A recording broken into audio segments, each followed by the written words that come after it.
인생 나침반이라는 제목으로 말씀을 나누도록 하겠습니다.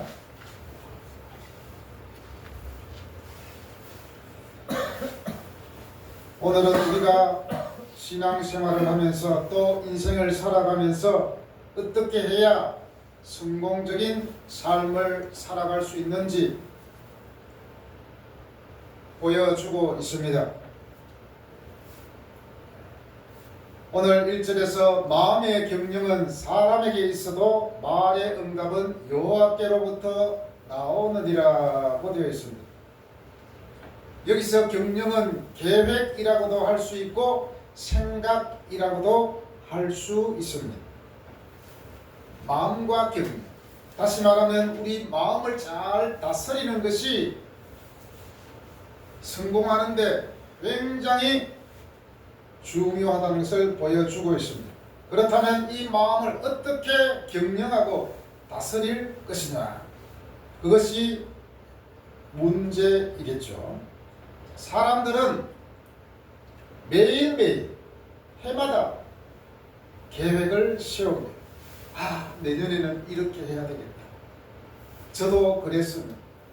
그러나 크게 달라지는 것은 없을 때가 많이 있었습니다.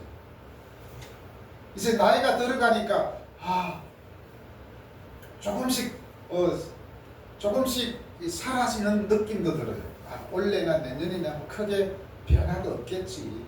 그렇지만은 그래도 조금이라도 기대를 하고 지내보기도 합니다.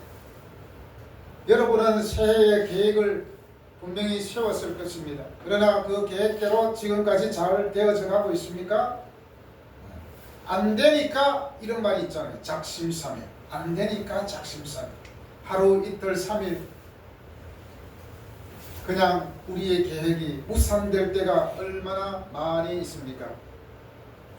대부분의 사람들은 무엇인가를 이루기 위해서 또 무엇인가를 하기 위해서는 먼저 계획을 세웁니다. 계획 없는 사람이 없을 것입니다. 성경은 사람에게는 자유의지가 있기 때문에 어떤 일을 계획하고 욕망할 수 있는 능력이 있다는 것을 말씀합니다. 1절 말씀의 뜻은 모든 일이 올바르게 되려면 우리의 말과 행동에 대한 하나님의 지혜와 인도하심이 필요하다는 것을 말씀해 주고 있습니다. 어떤 아버지가 아들에게 말합니다. 애야, 내가 살아보니까 이렇게 하면 좋을 것 같더라 하고 하면 뭐라고 말합니까? 알아서 할게요. 알아서 할게요 라고 대답합니다. 사실 알아서 한다고 했지만 마음대로 되지 않는 것이 우리의 인생입니다. 우리 마음대로 된다면 걱정할 게 없겠죠. 여러분, 우리는 하나님을 믿는 사람이고 신앙을 가지고 있는 사람입니다. 그렇다면 우리에게 있어서 신앙은 무엇입니까? 그리고 하나님을 믿는다는 것은 무엇입니까? 신앙이 뭐예요? 교회 다닌다는 의미가 무엇입니까? 우리가 신앙을 가진다는 것은 주도권이 하나님께 있음을 인정하는 것입니다. 우리가 계획을 세우지만 우리를 인도하시는 분은 바로 하나님이라는 사실입니다.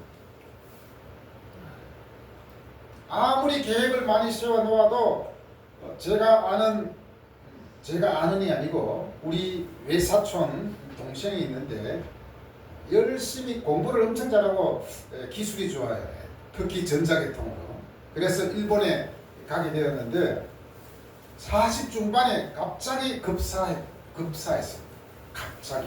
그렇게 건강하고 일 잘했는데 우리의 마음대로 되지 않는다는 거죠. 우리는 모든 계획을 세우지만 그 계획을 이루어 주시는 분은 하나님이라는 사실을 반드시 기억해야 됩니다.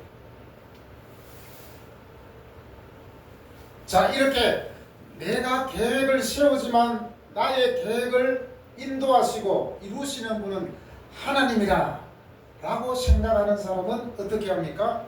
3절에서 너의 행사를 여호와께 맡기라. 그리하면 네가 경영하는 것이 이루어지리라. 하나님께 맡기는 삶이 하나님을 인정하는 거예요. 미국의 유명한 푸드 업체가 있는데 샌드위치 버거를 주 메뉴로 삼는 칙필레라는 그런 기업이 있습니다. 작년에 소비자 만족도 미국에서 푸드 업계에서 1위였다고 합니다. 이 회사의 창립자는 프루엣 캣이라는 사람입니다. 처음에 이 사람은 치킨 가게 하나로 사업을 시작하게 되었습니다. 처음 사업을 시작할 때 가장 큰 고민이 있었습니다. 누구든지 사업을 시작할 때든지 어떤 일을 계획할 때 고민은 항상 있게 마련입니다. 프루엣 캣의 고민이 무엇이었을까요? 네, 바로 일요일에도 문을 열 것인가 라는 것이었습니다. 당시 미국 외식업계에서 일요일 휴무는 매출의 큰 손해였습니다. 그래서 투자자와 주변 사람들은 전부 말이 안 된다고 그렇게 조언했습니다. 하지만 그렇게 캐시는 기도하는 사람이었습니다. 그는 기도 중에 이렇게 결단합니다. 이 사업은 내 것이 아니라 하나님께서 맡기신 것이라면 하나님의 질서를 먼저 지키자. 그래서 그는 사업의 핵심 결정을 하나님께 맡기며 일요일 전면 휴무를 선언합니다. 직원들에게는 쉼과 예배의 날을 보장했습니다. 결과는 어땠을까요? 단기적으로 보면 매출 손실이 많았습니다. 그리고 경쟁사 대비 불안한 조건이었습니다. 나쁜 것만 있는 게 아니겠죠. 장기적으로 봤을 때 어떤 일이 생겼느냐? 직원 충성도가 엄청 끌어올랐습니다. 그리고 브랜드에 대한 신뢰도가 생겼습니다. 그러면 어떻게 되었을까요? 칙필레는 미국에서 매출 기준 최상의 패스트푸드 브랜드가 되었다는 것입니다. 주의를 쉬면서까지 했는데도 오늘 말씀에서 너의 행사를 여호와께 맡기라. 그리하면 네가 경영한 것이 이루어지리라. 물론 그는 계획이 없었던 사람이 아닙니다. 분명히 그의 계획이 있었습니다. 그렇지만 하나님께서 인도해 달라고 그렇게 기도했습니다. 그는 오히려 가장 중요한 결정 하나를 하나님께 맡긴 사람이 되었습니다. 결과적으로 하나님의 뜻을 우선한 선택이 사람이 계산하지 못한 길로 이루어지게 된 것입니다. 이 이야기는 실제로 있었던 이야기겠죠. 여기서 너희 행사를 여호와께 맡겨라 했는데 맡기다는 것은 여호와를 경외하는 의미가 들어있습니다. 한마디로 여호와를 굉장히 존경하면서 하나님을 두려워하는 마음이 있었습니다. 그래서 하나님께 맡길 수 있는 것입니다. 사실 우리 뜻대로 다 되면은 하나님께 맡길 필요도 없겠죠. 내가 알아서 다 착하면 되니까. 여기서 맡기다라는 것은 문자 그대로 여호와께 맡기는 거예요.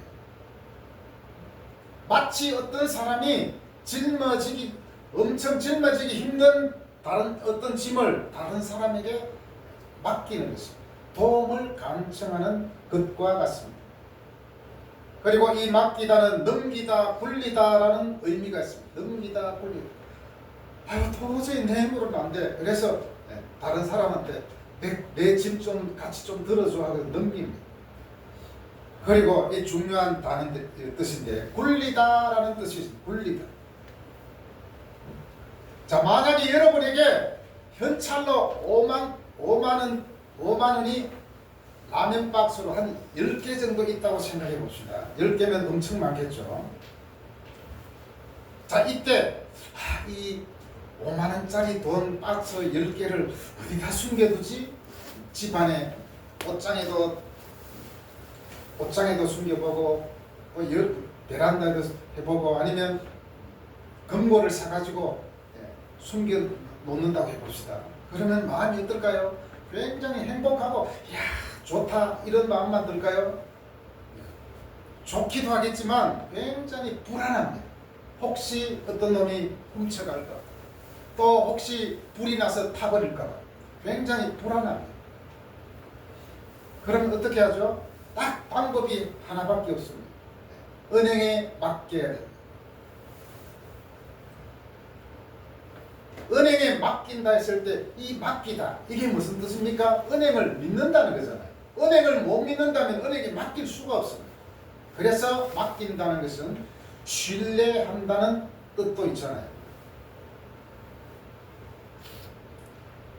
돈을 은행에 맡길 때는 은행을 신뢰하기 때문에 마음 놓고 맡길 수 있습니다. 이제 불안해할 필요가 전혀 없습니다.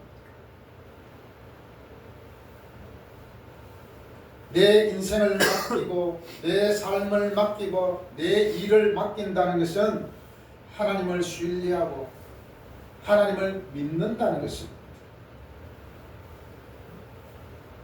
그런데 우리가 여기서 생각해야 될 문제는 맡긴다는 것은 하다 안 되니까 맡기는 것이 절대 아닙니다. 처음부터 하나님께 맡기는 것입니다. 그래서 처음부터 하나님이 원하시는 뜻이 무엇인지를 살피고 하나님의 뜻대로 그 일을 경영하면서 과정과 그 결과까지 다 여호와께 맡기는 것입니다. 그래서 하나님이 주시는 힘과 지혜로 일을 이루게 되는 것이죠.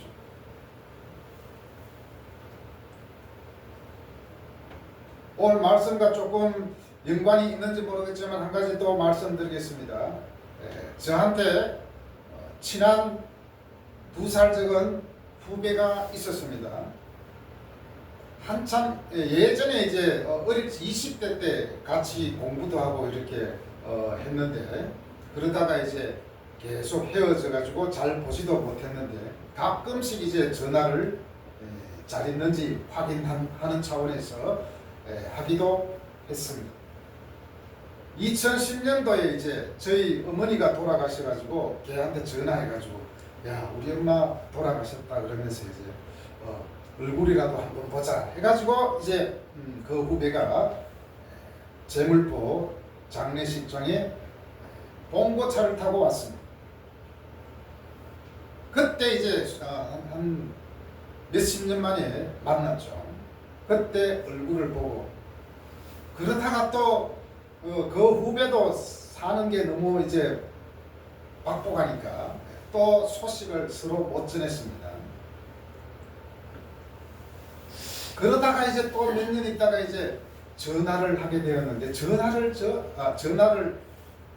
하게 되었습니다. 하게 되었는데 술을 엄청 마셨어요. 그날 밤에 전화를 했는데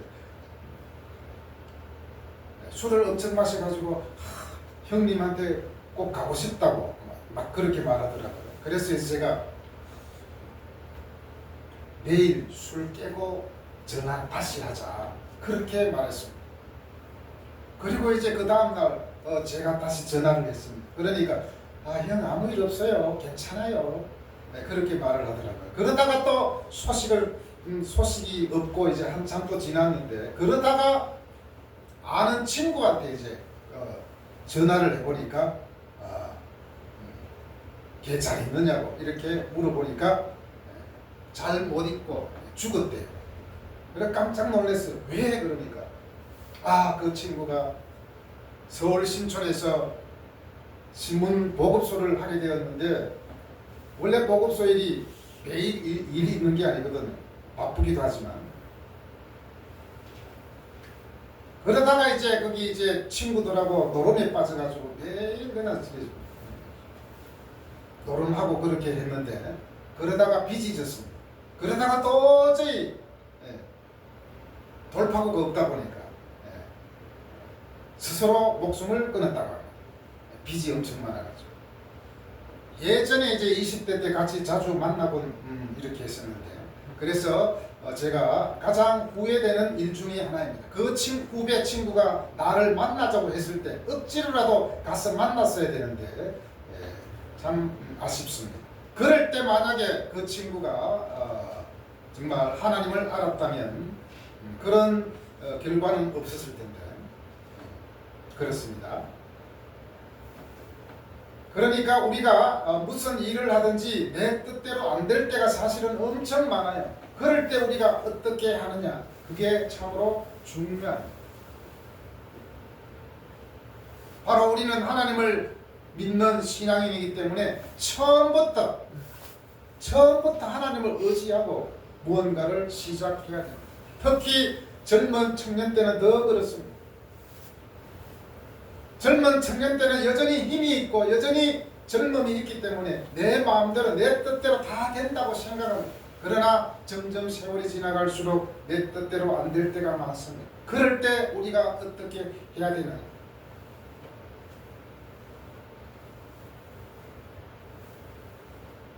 오늘 2절에서 또 이어서 말씀합니다. 사람의 행위가 자기 보기에는 모두 깨끗하여도 여호와의 심령을 감찰하시느니라. 자, 우리는 너무 자주 자신의 행위만 돌아보지만 하나님은 우리 바로 자신을 보고 계십니다. 우리 마음을 보신다는 거죠.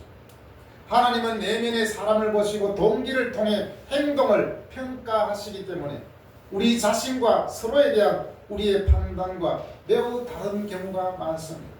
아무리 우리가 법적으로 문제가 없다 하더라도 내 양심과 하나님 보시기에는 옳지 못한 것이 많이 있습니다.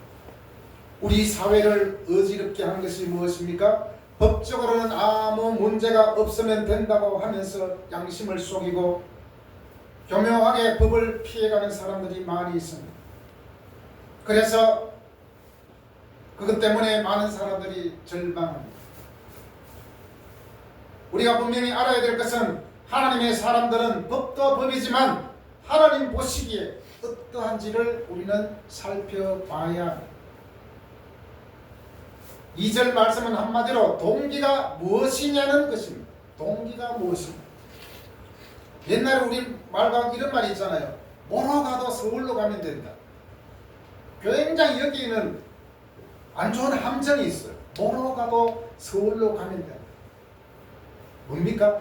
과정은 어떻든지 간에 무조건 서울만 가면 된다. 한마디로 내가 성공을 위해서 어떤 짓을 하든지 무조건 정상에만 오르면 된다. 이 말이거든. 나쁜 짓을 하든 도둑질을 하든 사기를 치든 내가 돈만 많이 벌면 된다라는 그런 내용이 들어있기 때문에 굉장히 조심해야 됩니다. 목적이 중요하면 과정도 굉장히 좋아야 돼요.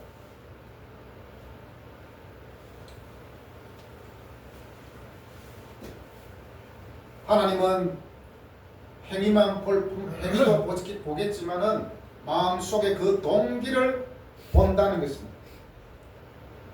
우리 속담 중에 또 이런 말이 있잖아요. 10길 물속은 알아도 한 길 사람 속은 모른다. 그러나 우리 하나님께서는 우리의 모든 마음을 감찰하신다고 성경은 말하고 있습니다. 하나님은 우리의 마음을 알고 계십니다. 사람은 속일지라도 하나님은 속일 수가 없는 것이죠. 여기서 감찰한다고 했을 때 무게를 달아본다는 것입니다. 자, 어떤 사람이 고춧가루를 판다고 했을 때 돈만 벌면 된다는 생각에 저울을 조작해가지고 실제 무게보다 조금 뺏어 팔게 됩니다. 그런데 어느 날 구청에 신고가 들어왔습니다. 그때 구청에서 들어와서 정확한 저울을 가지고 이 무게가 진짜인지 가짜인지 이렇게 달아보잖아요. 무게를 달아본다.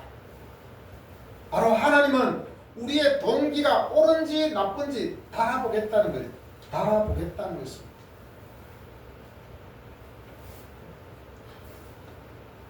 저울을 속이는 것은 바로 자신의 양심을 속이는 것과 마찬가지입니다.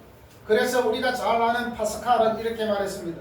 우리는 잘못된 양심의 원칙에 이끌릴 때만큼 철저하고 진심으로 악을 행하는 경우는 없다. 잘못된 양심의 원칙에 이끌릴 때만큼.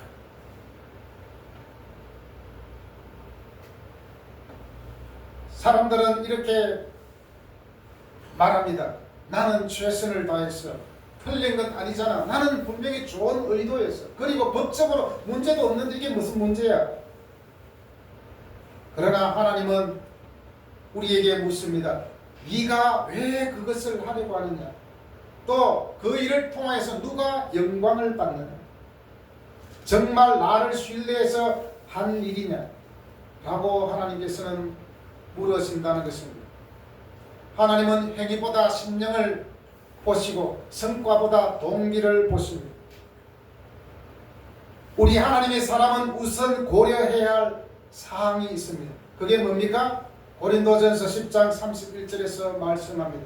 무엇을 하든지 다 하나님의 영광을 위하여 하라. 우리가 알아야 할 모든 것은 내 삶의 목적이 무엇이며 그 목적에 이르는 올바른 방법이 무엇인가 라는 것입니다. 목적을 위해서 온갖 나쁜 짓을 다 해야 된다는 것이 아니잖아요. 목적이 선하면 방법도 선해야 됩니다. 과정이 중요한 거죠.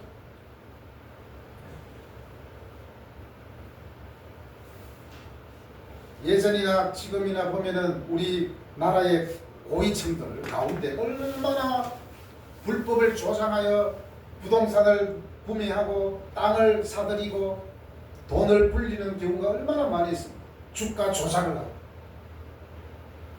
법을 교묘하게 피해가지고 부동산을 취하고 돈을 빼먹고 또 저울을 속이고 고춧가루에 톱밥을 집어넣고 이래가지고 돈 번 사람이 사실 엄청 많거든요.